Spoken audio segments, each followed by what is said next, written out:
All right, we are going to start our next unit, which is Newton's laws and forces.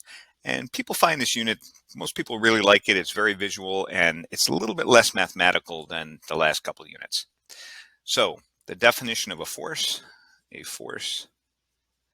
is a push or a pull.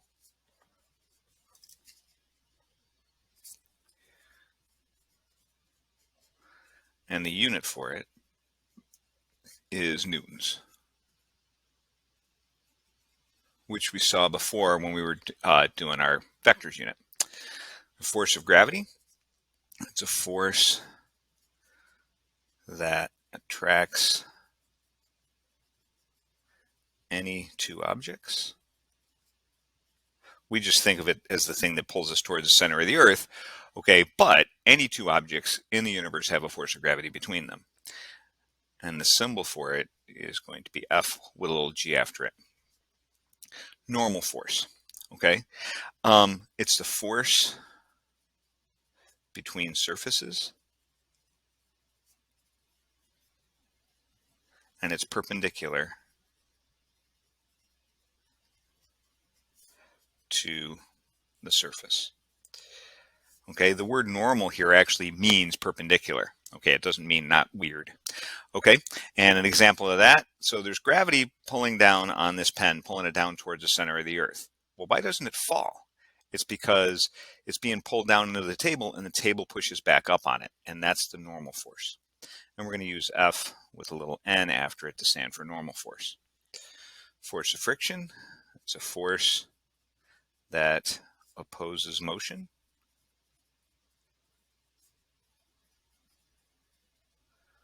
Okay, and we're going to use F with a little f after it for that.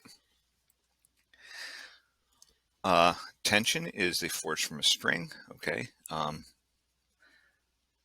it can only force from a string, and it can only pull in the direction of the spring. And we're going to use T for that one. For some reason, they don't use Ft, they just use T for tension. And then spring force is the force from a spring. And we're not going to spend much time on that in this unit, but we will when we get to our energy unit.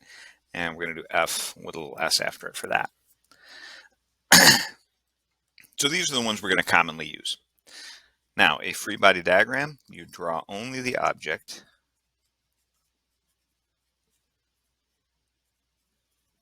and the force is acting on it.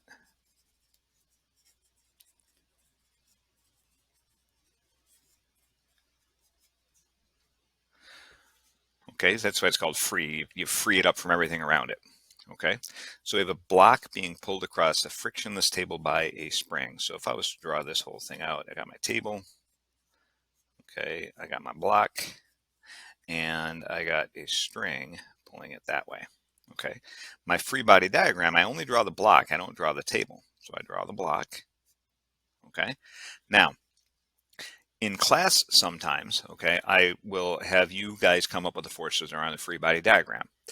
So I might say, okay, what's one force acting on it? And if you panic and don't know, if somebody hasn't picked gravity, there's always going to be gravity on it. In this case, gravity's pulling it straight down. So gravity's pulling it down into the table. So that's one force. Now it doesn't go down into the table because the table pushes back up on it. So that's going to be Fn. Okay.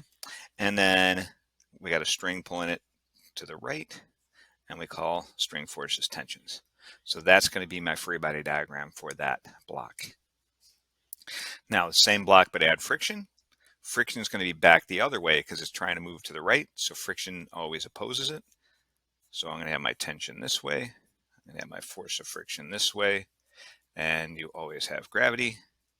And then you have a normal force. So that's a nice free body diagram for that one. Now, next, it says how to calculate the force of gravity. Okay.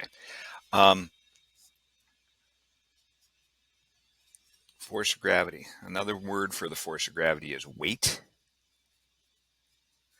And we're going to calculate it doing m times g. So if it asks for weight or force of gravity, it means the same thing. M is mass, and G is the acceleration of gravity.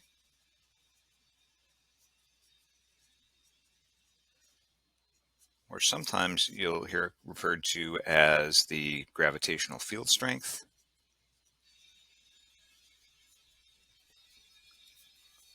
Okay, and we know on Earth that's 9.8 meters per second squared, and we've been using 10 for that as an approximation. So in an example, we have an object with a mass of 2 kilograms. It doesn't say it, but that's on Earth. Okay, and the gravitational field strength on the moon is 1.6. So I can make up a little chart to help me keep things straight. I'm going to have the Earth, and I'm going to have the moon. All right, now it has a mass of 2, so I'm going to write mass of 2 kilograms here. Okay, on the Earth, I know G is 10. Okay, I know on the moon, G is 1.6 because it's given there. Right, it says gravitational field strength. Okay, that's the little g. And it has a different unit, but it's the same thing. It doesn't matter whether I have meters per second squared or newtons per kilogram. They're interchangeable.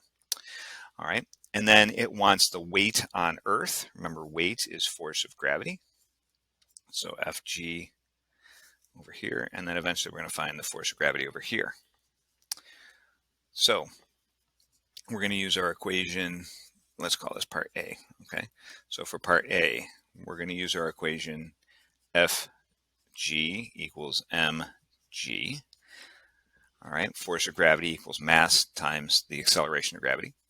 So Fg is equal to 2 times 10. So it's just 20, and the units is going to be newtons. And I can even put that in my chart here if I want to.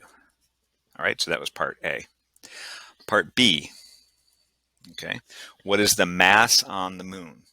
For part B, all right, when I teach earth science, I tell my kids mass is the amount of stuff inside. And when I take the object from here to the moon, it still has the same amount of stuff inside. So mass is going to equal 2 kilograms because mass never changes.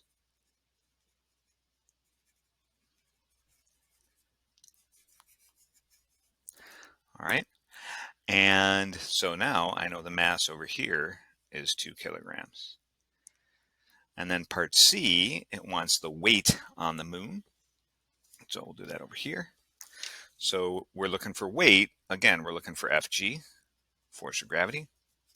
Fg equals mg. And the weight, or the force of gravity, can change. Gravity is weaker on the moon because the moon is smaller than the Earth. Okay, so we're going to have a smaller weight or smaller force of gravity. The mass is still 2. But the g on the moon is 1.6. So the force of gravity on the moon is just going to be 3.2 newtons. So you have the same mass on the moon, okay, but your weight is different. Top of the next page, Galileo and motion. So Galileo did actual experiments and he did some thought experiments. And we're going to do a thought experiment that he did, okay?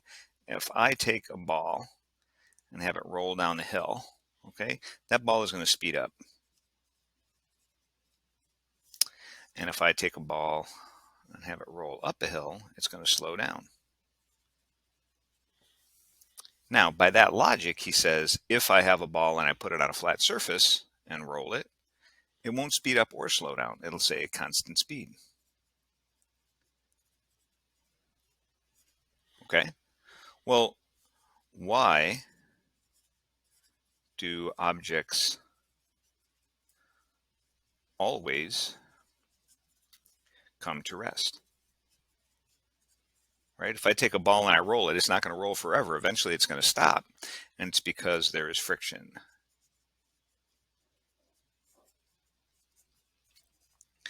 If we could take away friction,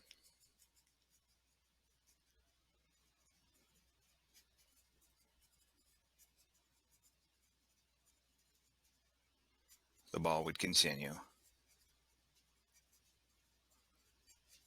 ball would have a constant speed. Okay, it would roll forever and ever and ever at the same speed.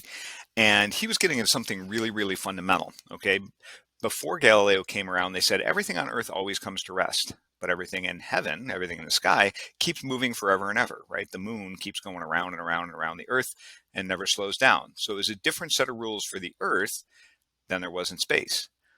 He realized, no, that's not true. In space, friction just must be very, very low, and therefore the things can keep going the same speed forever and ever and ever. Now, Newton built on that idea, and he came up with his first law, okay? And we've probably all heard it before. It's an object in motion stays in motion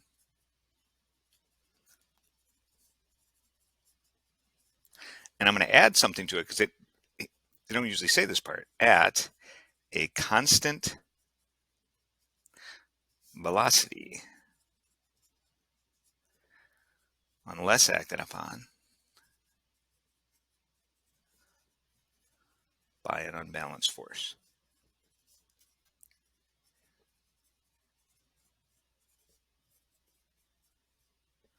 Okay, so it stays at a constant velocity unless there's an unbalanced force. All right, now I'm going to add to that a little bit.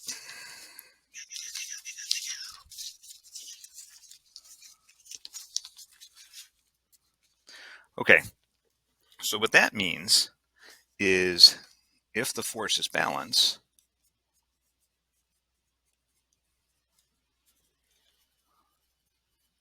okay, it's going to be constant velocity.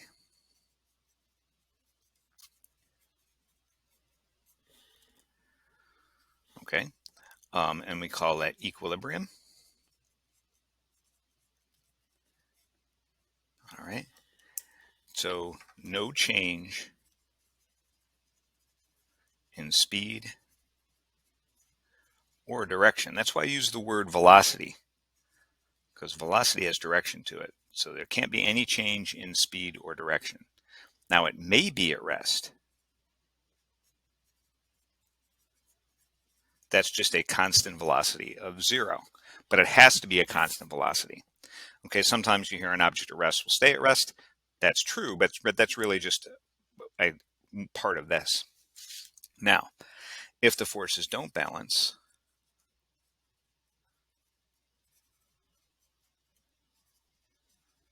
velocity changes.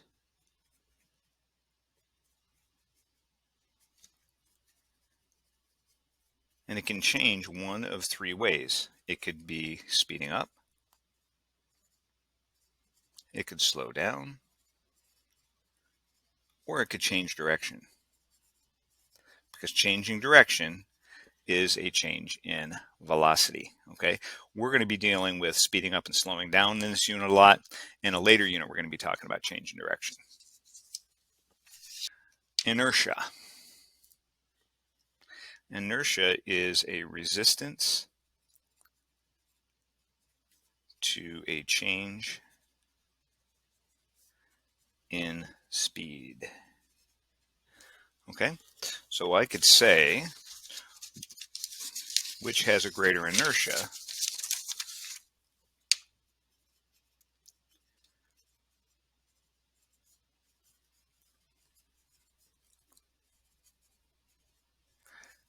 A golf ball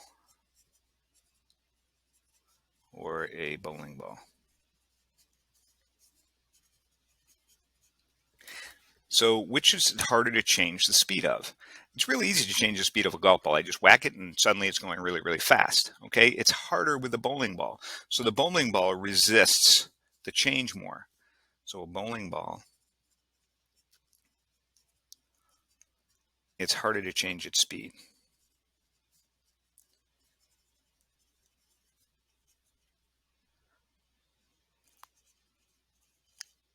And the reason why it's because it has more mass, and inertia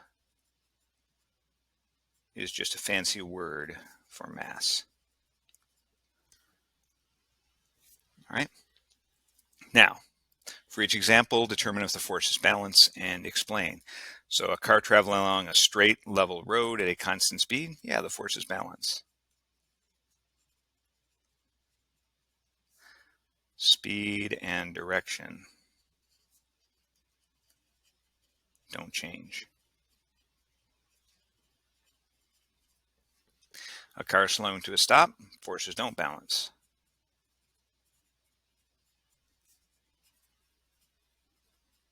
Because we're slowing down. Okay. And the moon, as it orbits the Earth at a constant speed, this is sort of a trick question because you think constant speed, oh, forces are balancing because the speed's staying the same. It's not true because we're going to say the forces don't balance. The moon changes its direction. So if I was to kind of sketch, here's the Earth, here's the moon's orbit. Right here, the moon is going this way. And then over here, the moon is going this way. So there's a change in direction. And we know the forces don't balance because there's gravity pulling on the moon, okay, and nothing pulling it back the other way. And this last one, this one's going to be a bit of math, okay? So now for my free body diagram, going back to that, I have these two forces that are drawn on here. Are there any other forces? And the answer is going to be yes. There's a force of gravity down. And I do m times g for that. So 2 times 10 is 20. Okay, there's going to be a normal force up on that. Okay, and we're going to find that in a bit. Okay, and I have to take this guy and split it up. So I have an x component this way, maybe call it fx and fy. All right, and then we'll do some math. Fx is going to be 20 cos 50. Okay, and if you have to take a little more time and do SOHCAHTOA and all that to get that, that's fine. When I do that, I get 12.9. And Fy is going to be 20 sine 50, which is equal to 15.3. Okay, now this is an object sitting on a on a table. So we're going to look at the x direction. The forces don't balance.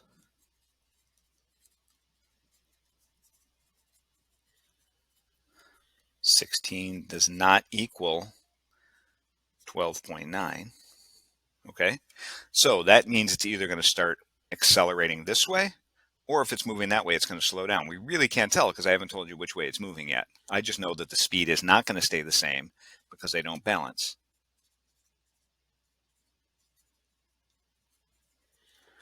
All right, and the y direction, we're going to say the force is balance. Okay, because it's sitting on this table. So it's not going to go up or down. Okay, so it has no motion in the y direction, so the forces have to balance. So what is Fn in this case? Well, my up has to equal my down because the force is balanced. So Fn is up, and over here Fy is up. So Fn plus Fy equals, and then I have Fg down. Make sure that looks like a Y. So Fn plus 15.3 equals 20. And that's going to give me that Fn is equal to 4.7 newtons. Okay, over here, equilibrium problems, how to solve. Okay, we just kind of did an equilibrium problem. Okay, you draw a free body diagram. Okay, split the forces into x and y. X forces balance.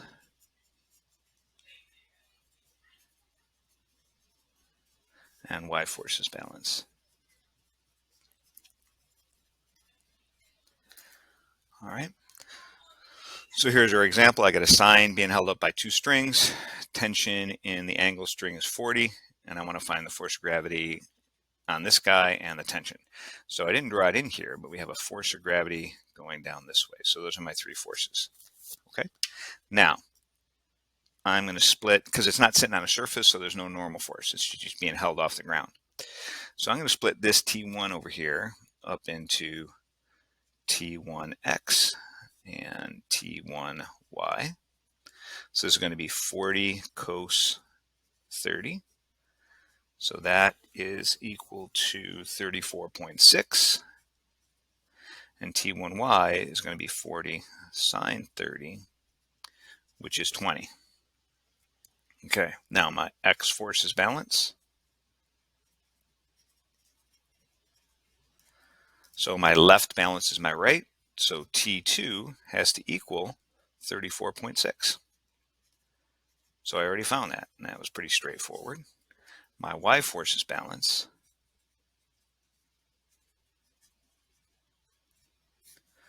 So my up here balances my down. So 20 equals Fg.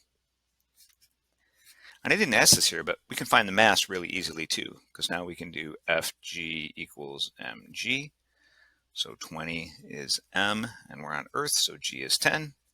So m is 2 kilograms.